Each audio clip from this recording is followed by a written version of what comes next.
Let's hear more from Hodan Abdi, former senior advisor to the President of Somalia on relations with China. She joins me from Garowe, Somalia. Thank you so much for making out time to speak to Africa Matters. Let's start with what's driving China's new interventionist approach in the Horn of Africa? Well, thank you so much, Ade, for hosting me at the show. As we all know, China is a significant partner for the countries at the Horn of Africa. China has significant investments, both in infrastructure and also other financial investments. It's host to some of its regional hubs for some of its biggest companies. At the same time, China has a significant diaspora population who live in countries in the Horn of Africa, in Djibouti, in Kenya, Ethiopia, and in Tanzania. But also, most importantly, the Horn of Africa is host to China's only overseas military base, which makes China a very significant investor, and it gives us a huge stake in the peace and stability of the Horn of Africa. But why now, though? Well, I believe that this has been a long time in the making. It is not something that just came out of nowhere. However, I believe that the conflict in Ethiopia and its repercussions and effects on the overall environment of investments in the Horn of Africa has made a significant impact on China's approach to the Horn of Africa. So you would say that, this is not, as you said, something that came out of nowhere. It was premeditated, all the while when the rest of the world was suspecting that China one day could make a U-turn in terms of its policy on Africa, get involved beyond trade and investment.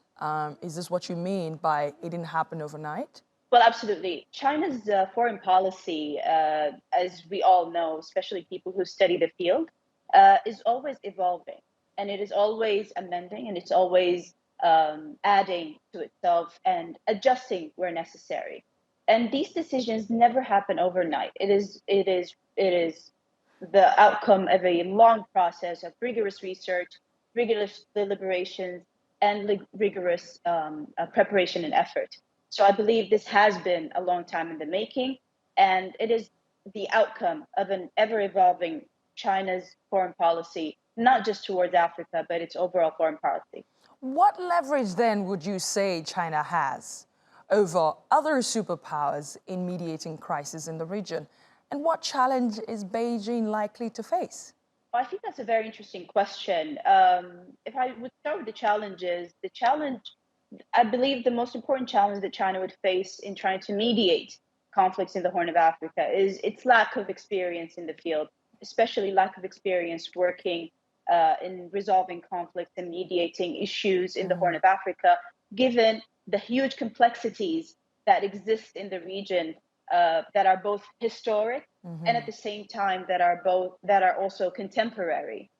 However, I wouldn't call it a leverage, but what gives China a special advantage in this kind of process is also the fact that it's a new player in the field, which makes its approach new, and it could be, it has an opportunity to learn from everything everybody else was doing in the region, either Middle Eastern countries or Western countries that have tried to mediate in the region.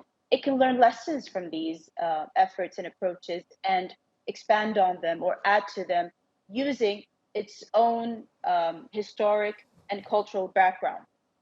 So if this approach, this peace resolution that China is proposing succeeds in the Horn of Africa, do you see China replicating that approach across the continent? And at what point would it stop? What else would China want to do on the continent? Well, the African continent is an important development partner for China, just as it is an important development partner for the rest of the world. However, it holds a very special place when it comes to China-Africa relations, because Africa is one of the last places on this planet which is at a very early stage of its development, which gives China and also other countries an opportunity for investment and an opportunity for growth. So this is why Africa is very important for China. Now, if we're asking the question, what else would China be doing? Would it be replicating this across the continent? I definitely believe that this is a trial, and if it does succeed, then China would take this approach not only across the continent but also across the world as it discovers its new Right. powers. Yes. All right, thank you so much. Hodan Abdi, former senior advisor to the President of Somalia on relations with China. Thank you so much for speaking to Africa Matters.